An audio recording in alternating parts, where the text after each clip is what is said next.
Vaccine ఎత్తుంది నేను నచ్చడంలో బెట్టు సందర్భంగా పెట్టాడు. ఆ బెట్టు సందర్భంగా రాజశేఖర్ గారితో సందర్భం పెడితే అది ఢిల్లీ పోయి ఆర్ఐఏసీ పోయింది. అట్టే నేను మరొక స్కీమ్ ఎత్తిన బీఆర్సీఎఫ్ పని బ్యాక్వర్డ్ రీజన్ గ్రాండ్ ఫండ్ మన జిల్లా పేరు మనకు దాదాపు 300 కోట్ల పైగా వచ్చింది. అందులో ముఖ్యంగా జమ్మూ 90 కోట్లు లక్షలు స్వచ్ఛత స్కీమ్ ఉండేది. ఎవరు వాడుకోలేదు. మనం 10% కడితే సెంట్రల్ 90% ఇచ్చేది. అలాగే తక్కువ డబ్బు ఇచ్చేది. అంత జిల్లాలంతా తీసుకెళ్లి జమ్మూలో పెట్టారు. అందులో ఒకటేసారి 88 ఓవర్లు వచ్చినాయి. అందులో మనమే గత బస్సులు కూడా ధర్మాపురం నుంచి నీళ్లు తీసుకునేది. మొదలు మన జమ్మూ మండలానికి సంబంధించిన రాళ్ళలో కూడా చేశారు. అవగాహన లేదు, బాగలేదు. సెంట్రల్ రోడ్ పర్సెంట్ వస్తుంది ఉంది. దాన్ని తీసుకొచ్చి మారుమూల పల్లెలు గెలిపించిన. యాక్చువల్గా మారుమూల పల్లెలు గెలుపుతుంది. కానీ నేను ఎంపీఆర్ అని చూపించి మేజర్ డిస్ట్రిక్ట్ రోడ్ అని చూపించి చేయించాను. ఇన్ని రకాల అవగాహనతోనే చేయించింది. ఈ విషయాన్ని దాచిపెట్టి పుట్టు మిషన్ నుంచి ఆయన అడ్డాడట. పుట్టు మిషన్ చాలా మంది ఈ ఊళ్ళో అయితే 1000 మందికి దగ్గర ఇచ్చారు. డొక్కు మిషన్ అంట. సూచ్య కొట్టే సచ్చాడు డొక్కు మిషన్. ఏ దగ్గర సొల్లు మాట్లాడతాడు. నేను గ్యాస్ ఇచ్చే ఏం గ్యాస్ ఇచ్చాడు గవర్నమెంట్ లేదట. ఆ రోజు గవర్నమెంట్ ఇచ్చిందా? ఈ రోజు మోడీ గారు ఇచ్చారు ప్రధానమంత్రి. ఏమో ఇది ఉజ్వల యోజన. ఆ రోజు నేనే ఆ రోజు లేదు. నేను ఉజ్వల యోజన పెట్టాను. కొత్త పథకం పెట్టి ఆ రోజు బట్టలు కుట్టేది నేర్పించి ఎక్కడో ఫరీదాబాద్ నుంచి తెప్పించి కుట్టించాను. 7,000 మందికి నేర్పించాను. ఈ టౌన్లోనే 1100 మంది నేర్చుకున్నాను. ఊరిపేట డాక్టర్ పెట్టించాను. దానిలో ఒక 400 మందికి కుటుంబం ఇప్పించాను. నేషనల్ అకాడమీ ఆఫ్ కన్స్ట్రక్షన్ అది ఏమన్నా రెడీ ఉన్నదా? అది పాడుపడింది. ఏది చేయకపోగా ఏదో చేస్తానని చెప్పి ఏదో చెప్పేది నా మీద ఎందుకు ఆ రోజు నేను ఎంపీగా పోటీ చేస్తే ఓడిపోయేదానికి రాజశేఖర్ ఎమ్మెల్యేగా పోటీ చేస్తే ప్రధాన కారణం రాష్ట్ర పరిస్థితులతో పాటు ఇక్కడ ఉండే పరిస్థితులు ప్రధానంగా నేను నా మీద కోడికత్తి కేసు పెట్టాను. అది ఏది నేను కోడికత్తి కేసు అంటే పోయి రాష్ట్రపతికి కంప్లైంట్ చేశాను. పోయి ప్రెసిడెంట్ ఇద్దరు చేశారు. ఆదినారెడ్డి కోడికత్తిలో పొడిపించాను. ఏమైంది కోడికత్తి కేసు? పాపం చేసి శ్రీనివాసులు ఏడు హైకోర్టు గురించి బెయిలిచ్చింది.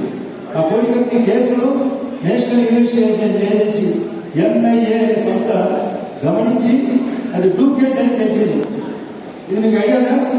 కోడికత్తి కేసు టూపా కాదా? రెండో case main case Vivekananda Reddy మనం కూడా 2 సార్లు ఎంపీగా ఉన్నాం. 70 ఏళ్ళు. అసలు చూస్తే పొద్దునేమో గుండెపోటు మార్చి 15, 2019 5 సంవత్సరాల క్రితం మధ్యాహ్నం కల్లా మరణించి ఆయన ఏదో అందరు కడగడేదో కుట్టేదో కట్టలేమో అనుమానం వచ్చి వాళ్ళ కుటుంబ సభ్యులు ఉన్న పరిస్థితి. చివరికి రవీంద్రనాథ్ రెడ్డి ఒక ఎమ్మెల్యే వాళ్ళ మేనమామ ప్రొద్దుటూరు ఎమ్మెల్యే రాజేంద్ర ప్రసాద్ రెడ్డి మధ్యలో దూరి చంద్రబాబు నాయుడు చెప్పినట్ట, లోకేష్ చెప్పినాడట, ఆదినారెడ్డి నేను బీటెక్ రెడ్డి దూరి మధ్యలో ఉన్న వైరస్ మాదిరి ఎట్లా ఎంటర్ దూరి చదివామో మాకు అర్థం కాలేదు. పొద్దునేమో గుండెపోటు, మధ్యాహ్నం కన్నా గుండెలో పోటు. ఇప్పుడు ఏం కాదు, సింపుల్గా గుండె పోటు మధ్యలో లో కలిపినారు.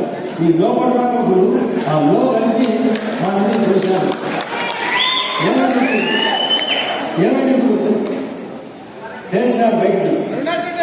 ఇంటి దొంగ ఈశ్వరుడైనా పట్టే కావాలంటే సిబిఐ ఒక 31 రోజుల ముందరగా ఇంటికి ఊడిపోయిన కుక్కలు తిప్పినాడు. ఒక 8 రోజుల ముందరగా ఇంటి కుక్కలు తిప్పినాడు. బాబా లోపలికి దూరి ఆయన డోర్ వేయలేదంటారు. దాంట్లో అప్పుడు రాశారు. వాళ్ళు రంగయ్య అని చెప్పాట. ఆయన వెంకటరెడ్డి వచ్చాడు, డోర్ తెచ్చి పెట్టా మొత్తం మాట్లాడే పని లేదు. వెంకటరెడ్డి దూరినాడట. మొత్తం కొందరు దొరకపోయాడు. కుక్కలు చంపినాడు. వాళ్ళు మా మీదకి చూశారు. ఏమైనా పిలిచిగా 8వ ముద్దాయి ఎవరు? 7వ ముద్దాయి ఎవరు? 6వ ముద్దాయి ఎవరు? ఉదయ్ కుమార్ గారు. 5వ ముద్దాయి ఎవరు? దేవిరెడ్డి సంగారెడ్డి. ఈ 4 ఎవరు? వరుసగా సభ్యులు. అదేవిధంగా శ్రీను ఇప్పుడు ఏం చెప్తారు? సంపాని నేను సంపాని అవినాష్ రెడ్డి కొట్టేస్తారా? సంపాని ఆంజనేయుడు కొట్టేస్తారా? మా భూపేష్ కొన్ని మీటింగ్లు చెప్పాడు. మీ చిన్న మీరు చంపుకున్నారు, మా చిన్న మీరు ఏం చేశారు? ఏమన్నా బాగండి. అవినాష్ రెడ్డికి వివేకానంద రెడ్డి చిన్న పెద్ద మీ చిన్న చెప్పుకో, మీరు చదువుకున్నారు, మీ వ్యాపారాలు, మీ